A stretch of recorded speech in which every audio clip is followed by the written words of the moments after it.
আসসালামু আলাইকুম। 50তম বিসিএসে আসা এই প্রশ্নটা সলভ করব।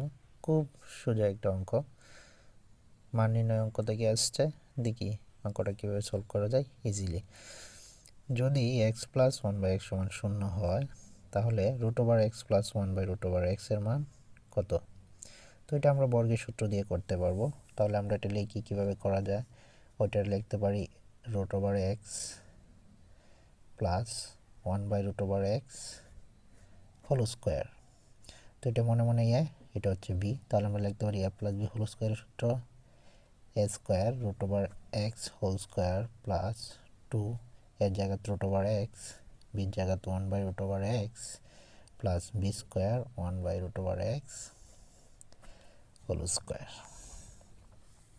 তো রুটে স্কোয়ারে কাটা গেলে থাকি কত? X plus 2 root over X, ওই রুট ওভার এক্সে কাটা প্লাস রুট স্কোয়ারে কাটা গেলে থেকে ওয়ান বাই এক্স। এক্সগুলোর এক পাশে নিয়ে আসি, X plus one by X, আর এখানে হচ্ছে প্লাস 2। এটার মান আমাদের দেওয়া আছে 0 প্লাস 2, তাহলে কত? 2, শুধু আনসার।